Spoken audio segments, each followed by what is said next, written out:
Bon, alors. C'est pour Sophie la fleur? Non, je vais l'offrir à ta grosse mère la pute. Ah mais non, j'oubliais, je peux pas, parce qu'elle est morte. Connasse, va. Bonjour, j'espère que vous allez bien, parce que moi non. J'ai toujours autant envie de me foutre en l'air, mais on n'est pas là pour parler de ça. 2025.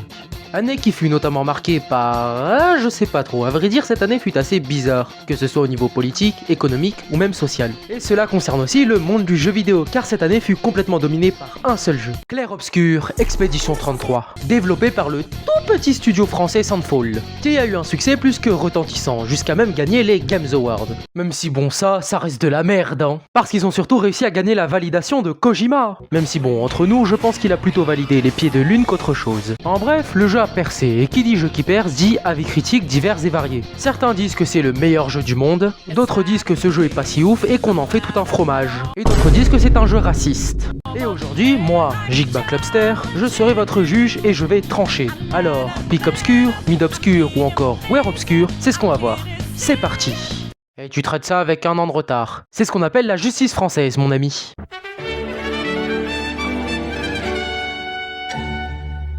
Avant de commencer, n'hésitez pas bien sûr à liker et à vous abonner, ça me soutiendrait énormément. Bon, avant de pouvoir donner le jugement final, il va falloir tout d'abord étudier le dossier. Donc, le jeu commence et plusieurs questions me viennent en tête. Déjà, c'est quoi ce Paris idéalisé? Tu vas me dire que ça a été fait par des Français, ça? Non, parce qu'on dirait la vision de la France vue par les Japonais. Pas un craquette dans les rues, pas un pickpocket sur les champs, même les rats ont disparu. Et pourquoi la tour Eiffel est aussi tordue que mon paf? C'est quoi, le designer il était sous Frozen ou c'est comment? Mais bon, trêve de questions qui resteront sans réponse. Donc, on retrouve notre personnage principal se nommant Gustave, qui a la particularité d'avoir une prothèse à son bras droit. Eh ben mon vieux, on dirait que Chris t'a pas ménagé cette fois. En plus de ça, le mec est toujours amoureux de son ex, et il essaie de la reconquérir. En bref, Gustave a une vie de merde. Heureusement, il peut compter sur son ami Maël, qui le menace de mort. Tu as l'air tendu. Oui, Oui. Je sais ce qu'il te faut. Un petit duel. Traduction pour les trous de fion.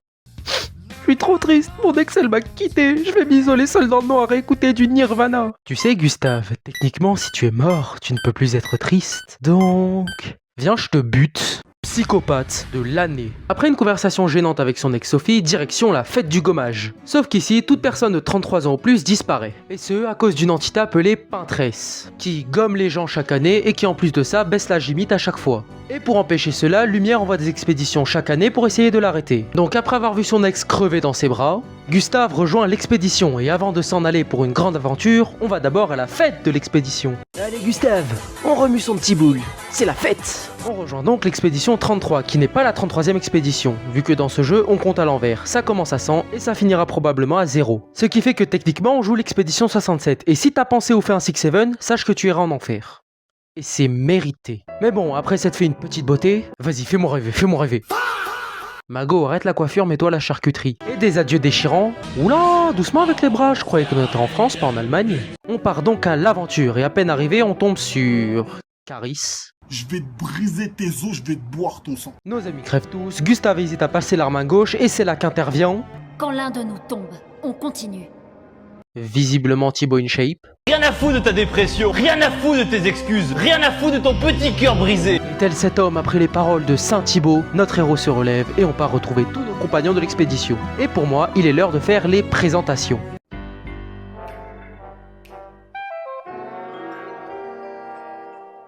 Afin de présenter chacun de nos joyeux lurons, j'ai décidé de choisir une méthode avant-gardiste et super originale, car on va les présenter par bord politique. Et oui, j'ai complètement copié le concept sur Mehdi BTB, et vous allez pas commencer à me péter les Gustave. Alors pour résumer, il a des costumes plus classe et plus chers que ceux d'Alex Cormac, il est doyen de lumière, en bref, il vit dans la richesse et l'opulence la plus totale. Lui ça se voit, il aurait lâché ce genre de commentaires devant le Tessie Crousti. Non mais quelle est cette immondice? Même mon Doberman Manuel Aubert-Bobert ne mériterait pas ça.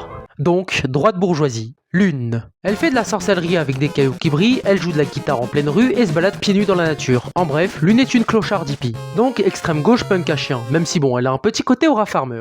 Parce que quand tout le monde se contente de marcher comme des sales pauvres, elle flotte. Et si vous vous demandez pourquoi depuis tout à l'heure je masque ces petits petons, eh bien c'est simple, c'est parce que je compte les revendre sur Patreon, au tarif très honnête de 2400 € par mois. Bon allez, vu que vous êtes gentil, je vous laisse avec un petit leak. Attention, ça va aller vite. 3, 2, 1, hop, voilà, vous l'avez pas, en tout cas amusez-vous bien. Pour ceux qui se branleront après. Continuez de se branler, continuez continuer la branlette, prendre la crème et le papier toilette, je me branle. Maëlle a 16 ans, 16 piges. Et oula non, dégagez-vous. Ce qui veut surtout dire qu'elle n'a pas le droit de vote et pas de parti politique. Donc, suivant. Esquier. Je vote pour le caillou.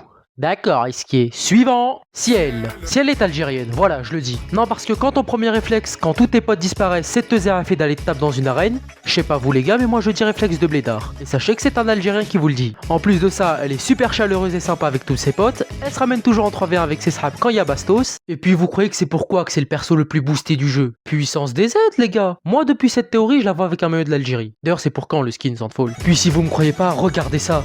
Une lune et une étoile. C'est clairement le drapeau algérien. Ça pourrait être aussi celui de la Tunisie.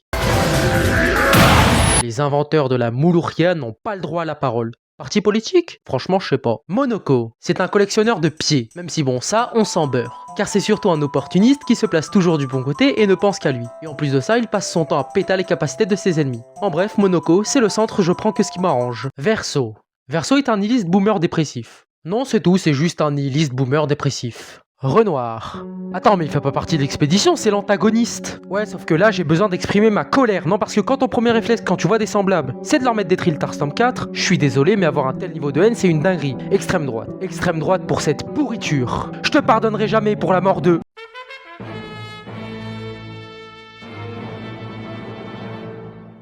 Bon, maintenant, il est l'heure d'aborder le gameplay. Tout d'abord, commençons par l'aspect principal de ce jeu, la bagarre. Pour résumer, Clair Obscur est un JRPG tour par tour et on remarque directement que le menu de combat est exactement le même que celui de Persona 5. Au pixel près, c'est exactement le même putain de menu. C'est tellement la même chose qu'on a même le droit à un flingue. Yeah, West Coast, motherfucker. Bon après, est-ce qu'on peut leur en vouloir de reprendre l'un des meilleurs menus si ce n'est le meilleur menu du jeu vidéo tout entier? Et puis de toute façon il est même pas déposé, alors bon. Mais bien sûr, Clair Obscur ce n'est pas que ça. Déjà, premièrement, tous les personnages ont leur propre spécialité. Par exemple, Maëlle avec ses différentes postures, Monoko qui a la capacité de se transformer en ennemi, et Verso dont la spécialité est clairement inspirée de Vergil de Devil May Cry. Non, parce que des lettres qui passent de D jusqu'à S plus on devient bon, vous allez pas me la faire, Sandfall. Et puis Verso, ça ressemble pas mal à... Bon voilà, je vais rien dire, mais n'oubliez pas, je vous ai à l'œil.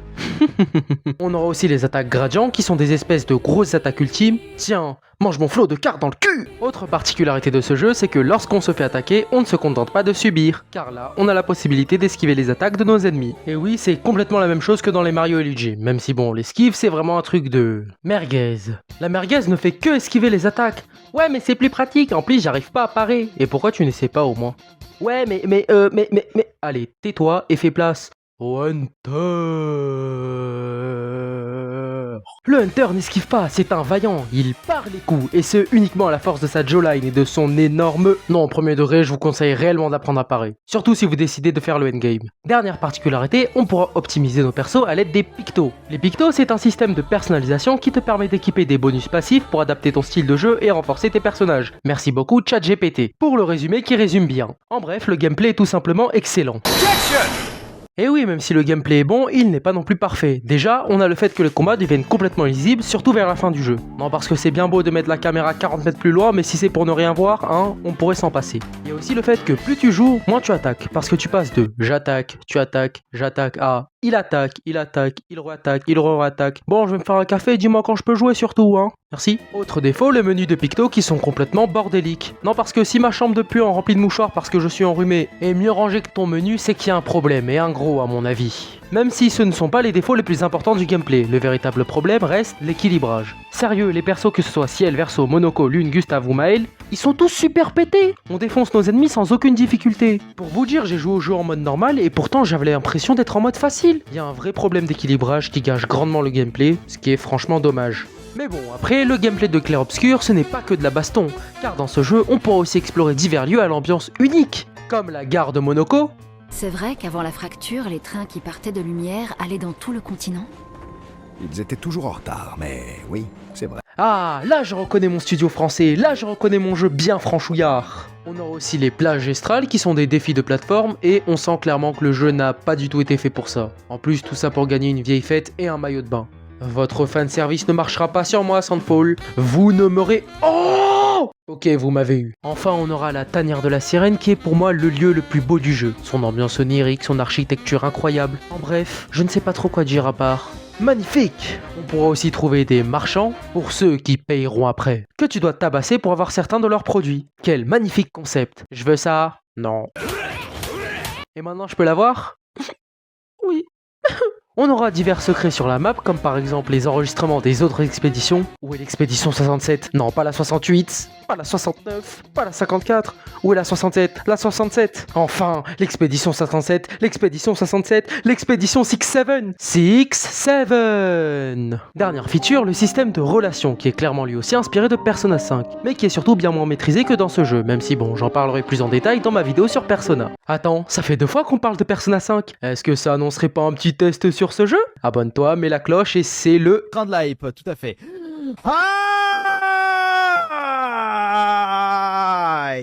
Hype. Et c'est le train de la hype. En fait, cette feature, c'est clairement l'idée rajoutée à la dernière minute. Parce que le problème avec les relations, c'est qu'elles se développent beaucoup trop rapidement, et les dialogues sont en plus de ça pas ouf. Et là où ça saute le plus aux yeux, c'est avec la romance Ciel-Verso. Alors pour résumer, Ciel nous fait une révélation de malade. Elle annonce avoir perdu son mari, et qu'elle est triste par cela et tout. Après avoir dit ça, Verso lui propose de ken, et ce dans la même conversation. Et en plus de ça, Ciel accepte. Bah oui, allez-y, c'est pas comme si 2 minutes plus tôt tu regrettais la mort d'une personne avec qui t'as partagé une énorme partie de ta vie, hein. Honnêtement, je suis pas fermé à une romance entre les deux. Franchement, pourquoi pas, ça pourrait être super intéressant, mais pas développé comme ça. En bref, le système de relation, bah pas ouf, hein. Bah oui, je suis désolé, hein.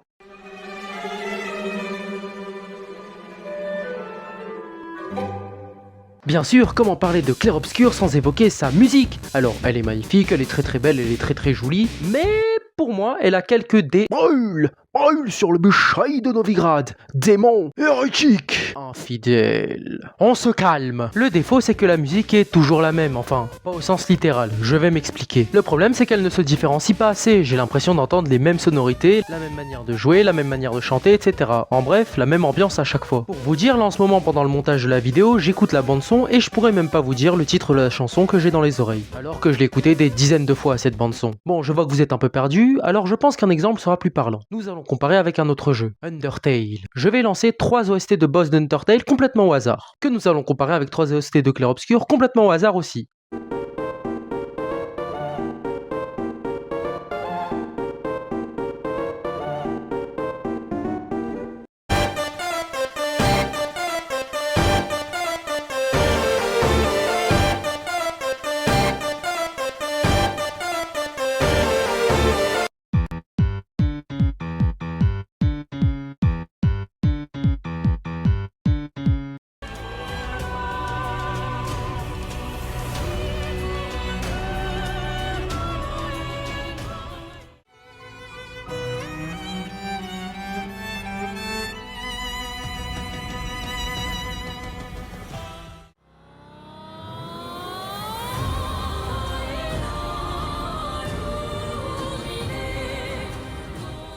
Vous voyez le problème? Là où avec Toby on a des OST toutes très différentes qui se démarquent chacune d'entre elles et qui sont surtout représentatives du boss que l'on va affronter, avec Lorient on a tout l'inverse, des OST qui se ressemblent énormément et qui ne représentent à mon sens pas assez le boss qu'on va affronter. En fait avec Clair Obscur j'ai l'impression d'entendre une giga méga musique qui a été divisée en 100 petites Erikiki musiques. Exemple, Simon, le mec il a un flow on dirait un perso de Berserk mais il a pas le droit d'avoir sa propre OST. Tout ce qu'il a c'est un vieux remix de l'OST de Lumière. Je veux dire imaginez un peu ce genre d'instru.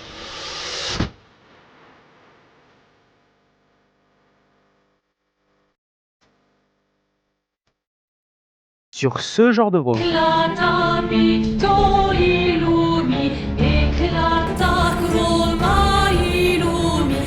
Ce ne serait pas juste génial?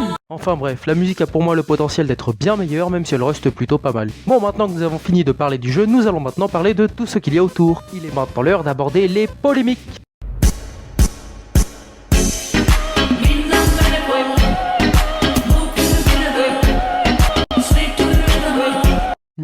Ça fait cocopier, y a aucune originalité, Persona 5 c'est mieux, Clair Obscur c'est que du plagiat, gna. Alors déjà, il faut pas confondre le plagiat, la référence et l'inspiration. Si le personnage ressemblait à ça, qu'il avait un persona et que la musique c'était ça, bon, là on est sur du plagiat. Un bonhomme de neige en cosplay Dutch dans Halo, ça c'est de la référence. Or nous ne sommes ni dans le cas 1, ni dans le cas 2. Car là, on est surtout sur de l'inspiration. Inspiration qui est quelque chose de nécessaire dans l'art. Je m'explique. Pour moi, l'art, c'est l'addition de deux choses. L'inspiration, ce qui t'a fait kiffer, ce qui t'a fait vibrer, ce qui t'a fait wow, je vais pas finir cette phrase. En bref, l'inspiration, c'est le moteur de toute création. Chaque artiste, que ce soit intentionnellement ou non, s'inspire. Michael Jackson s'est inspiré d'une danse des années 50 pour créer le moonwalk, Balzac s'est inspiré d'un conte arabe pour créer la peau de chagrin, et Sweetie Fox s'est inspiré du désespoir des fans de Jojo pour créer Steel Ball Run épisode 2. Bon ouais, pas sûr de celle-là. Mais aussi de quelque chose que j'appelle une partie de son âme. En gros, c'est le petit grain de folie qui fera toute la différence, qui fera en sorte que ton œuvre sera unique et originale. C'est avec l'addition de ces deux choses qui, à mon sens, permettra de créer une véritable œuvre d'art. En bref, Clair Obscur ne copie pas, il s'inspire des choses qui les ont fait kiffer, car comme le disait si bien Socrate, l'art est une copie d'une copie. Mais bon, après cette petite mise en bouche, il est maintenant l'heure de parler du plus croustillant. Je vais à la chicha pour les beurrer. Je vais à la chicha pour les beurrer. Fuck ton tabac, pomme, vert, boule, rose, comme vert. Je suis à ce brosson, je suis chez... Ah, la polémique Guerre Obscur, vous l'attendiez celle-là. Normal vu que j'en ai parlé dans le titre de la vidéo. Et là, je suis sûr que vous vous demandez, ça veut dire quoi Guerre? Mais personne ne t'a demandé. Guerre est un dérivé du mot Gaori, qui est un terme utilisé pour décrire le blanc. Alors oui, mais non. Pour parler d'une personne blanche en arabe, on dit abiot. Guerre est un terme utilisé pour parler d'une personne blanche de manière péjorative. En bref, Guerre est un terme raciste. Et peu importe ce que certains trous de balle peuvent dire, on peut faire preuve de racisme envers les blancs, vu que le racisme par définition est la haine envers une ethnie quelle qu'elle soit. Mais alors, pourquoi est Guerre Obscur? Eh bien c'est simple, c'est parce que comme le jeu s'est inspiré de la France du 19e siècle, qu'ils sont venus en marinière et béret au Games Award, que l'équipe serait trop blanche à leur goût et que Bardella Deep sortait que pour la coupe, les experts ont donc décidé que ce jeu était raciste. Alors déjà de 1, dénoncer du racisme en étant soi-même raciste, c'est complètement débile parce que bon, équipe trop blanche, quelque chose me dit que sur une autre ethnie ça serait limite. Et de 2, les gauchistes, rappelez-vous que Bardella boit de l'eau. Donc boire de l'eau est raciste. Je précise que ceci est une blague, non parce qu'on sait jamais, à tout moment il y en a un qui prend ça premier degré, Mais là on pourrait se dire, ouais mais ce sont juste les tweets de quelques chômeurs sur Twitter ne voulant gratter que des retweets, c'est pas si urgent que ça. Et là je pourrais dire oui... Sauf quand ce genre de discours est repris par des médias financés par de l'argent public. Histoire Crépue est un média qui a publié le jour de l'anniversaire de Clair Obscur une vidéo diffamatoire accusant Sandfall de racisme. Quel super cadeau d'anniversaire! Avec comme argument, Jean Messia a utilisé la musique du jeu et le premier personnage qui meurt est noir. Alors déjà oui, en effet, Jean Messia a utilisé la musique Lumière dans une vidéo promotionnelle de son parti, et ce qu'ils ont pas précisé c'est que cette vidéo s'est fait recte par Sandfall en mode « Eh toi, utilise encore une fois une de nos musiques et on va te gommer. » Ou là on va te gommer. Gommer... Allez, ferme ta... Ouais. Et pour ce qui est de Lucien, non, c'est pas le premier personnage à crever. Déjà, il y a l'ex de Gustave, et même dans l'expédition, il n'y a pas que lui qui meurt, vu que c'est toute la putain d'expédition qui se fait laminer. En bref, et pour conclure, Histoire Crépue n'est qu'un autre média lunaire financé avec de l'argent public, comme il en existe des centaines en France. Et dont la seule conséquence de leur connerie, c'est de décrédibiliser la lutte antiraciste, et donner envie aux Français de voter extrême droite. En tout cas, j'espère que vous allez apprécier l'hôtel que va vous dédier le RN pour le fier service que vous leur avez rendu. Mais félicitations! Bien sûr, je précise qu'il n'y a aucun mal à dénoncer le racisme et à lutter contre celui-ci, c'est même une très bonne chose. Ah oui, et avant qu'on me traite de petit blanc fragile, chauffa et tout ce qui s'ensuit, je tiens à dire que je suis arabe, voilà. Vous ne pouvez pas m'accuser de racisme si je suis moi-même un racisé. Moi, ha ha ha ha ha. Non, plus sérieusement, avant qu'on me catégorise de droitard, gauchiste ou je ne sais quoi, je tiens à dire que je suis ni votre militant de gauche, ni votre porte-parole de droite. J'en ai rien à foutre de votre guéguerre politique. Je trouve juste cette polémique complètement débile. Bref, c'est tout pour moi. Suivant.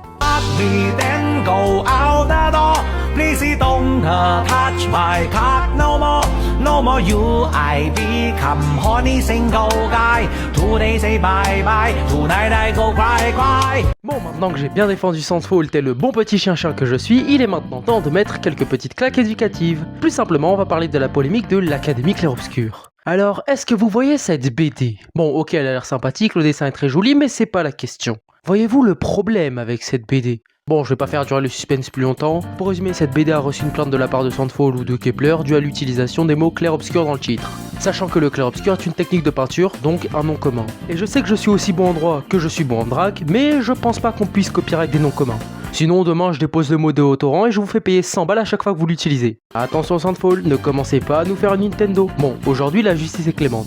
Donc vous serez condamné à 1 450 600 heures d'écoute de musique d'Unchained. C'est nous dans le top. C'est nous dans le top. Ah oui, et pour ce qui est de la polémique des Indie Awards, je ne vais pas en parler tout simplement parce que pour moi, Clair Obscur n'y avait pas sa place vu que c'est un jeu AA. et non un jeu indé. Bon, maintenant que nous avons étudié le dossier en long, en large et en travers, il est maintenant l'heure de donner le jugement final. En bref, il est l'heure de la conclue. Mais admets-le, bon sang, admets-le, ce jeu est nul. La seule raison pour laquelle les Français le kiffent, c'est par pur chauvinisme, et pour les étrangers, c'est parce que ah là là, la France c'est trop beau, Paris, la tour Eiffel, la baguette, putain. Tu veux quoi, toi, ton avis frauduleux? T'es juste un rageux, tu veux trop faire le mec original, alors que la seule raison pour laquelle tu critiques le jeu, c'est parce que ta grosse mère est une pute. Mais c'est quoi le rapport? C'est quoi le rapport? Je pourrais dire que je te nique ta mère, mais ça serait pas un exploit, vu que tout le monde est passé dessus. Mais tu veux que je te gomme d'eau, quoi? Stop! Tout d'abord, non, Clair Obscur n'est pas un mauvais jeu. Entre son scénario principal avec ses rebondissements plus que surprenants, ses lieux d'une beauté fulgurante et sa musique de très bonne facture suffisent à le prouver. Mais il n'est pas non plus un bon jeu, ou devrais-je dire, un grand jeu. Je veux dire, entre Clair Obscur, Persona ou bien Final Fantasy, y a pas photo, Final Fantasy et Persona 5 sont bien meilleurs. Mais il faut prendre en compte le contexte. Je rappelle que Clair Obscur a été fait par 30 pélos dont la plupart n'ont aucune expérience dans le monde du jeu vidéo. Alors que Atlus et Square sont des studios qui font dans le JRPG depuis plus de 30 ans. En bref, des studios qui ont de la bouteille. Donc pour conclure, outre le fait d'être un grand ou un mauvais jeu, Clair Obscur est surtout le premier jeu d'un studio qui s'annonce très prometteur et qui nous distribuera, je l'espère, de futurs bangers. Et voilà, c'est la fin de ma vidéo. Si vous avez un avis sur Clair Obscur à partager, l'espace commentaire est fait pour ça. Si vous êtes un fan de Clair Obscur, allez vous faire ses inspirations. Abonnez-vous, likez si vous avez apprécié cette vidéo, le blabla classique des youtubeurs. Passez une bonne journée ou une bonne soirée, bref, salut salut.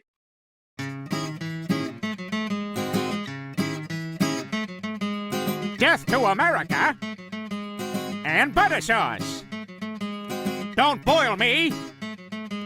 I'm still alive. Iraq lobster. Iraq lobster?